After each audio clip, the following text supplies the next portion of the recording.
Fala pessoal, muito bem-vindos ao canal Tudo é Física. Hoje falarei sobre dilatação volumétrica dos sólidos. Para isso, se você ainda não assistiu, eu sugiro que você volte os dois vídeos anteriores dessa playlist, onde você vai aprender dilatação dos sólidos de forma linear e a dilatação dos sólidos na forma superficial, ok? Então vamos lá, dilatação volumétrica dos sólidos. Imagine um certo sólido cujo volume inicial é V0 a uma temperatura TI, temperatura inicial.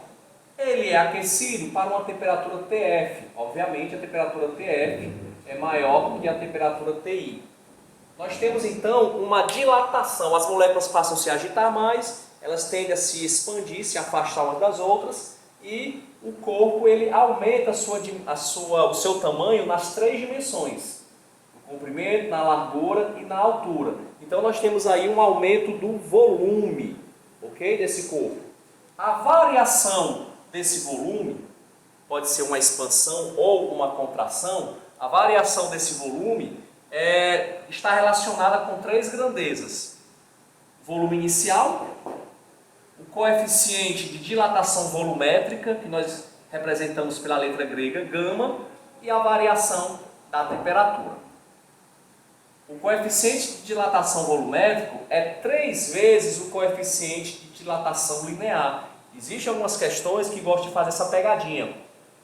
A questão é sobre dilatação volumétrica, mas a questão não dá o coeficiente volumétrico, dá o coeficiente linear. Aí você tem que lembrar que tem que multiplicar por 3, ok?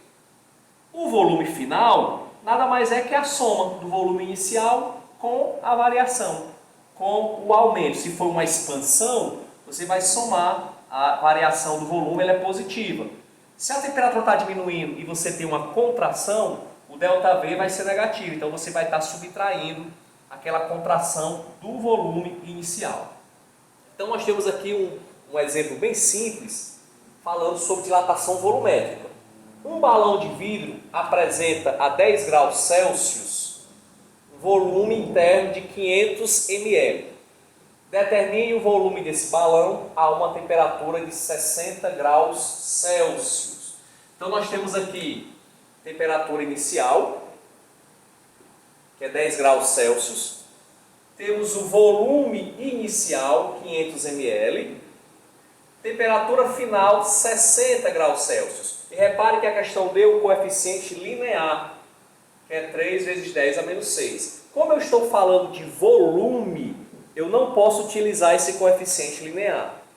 Eu tenho que usar o coeficiente volumétrico. Então vamos encontrar logo o coeficiente volumétrico, que é o gama, é 3 vezes o alfa. O alfa, que é o linear, é 3 vezes 10 a menos 3. Então é 3 vezes 3, 10 elevado a menos 3. 3 vezes 3 dá 9. 9 vezes 10 elevado a menos 6. Esse é o coeficiente volumétrico. Vamos então, para calcularmos o volume final, volume desse balão, depois do aquecimento, eu tenho que calcular primeiro a variação do volume. Variação do volume é o seu volume inicial,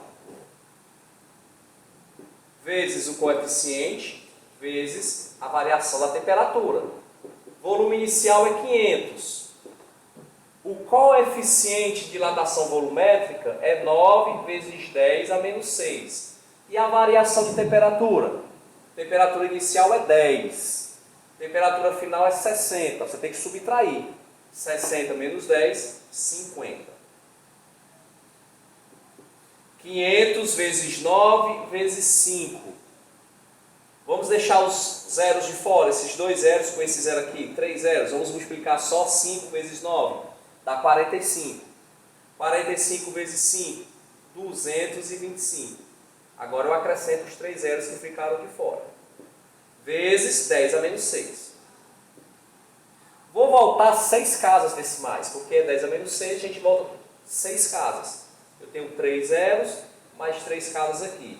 Pronto, a vírgula vai ficar na frente do 2. 0,225 ml. Essa é a variação, é o acréscimo de volume nesse balão, do volume desse balão. Sendo assim, finalizando, volume final é o volume inicial mais a variação do volume. Volume inicial é 500.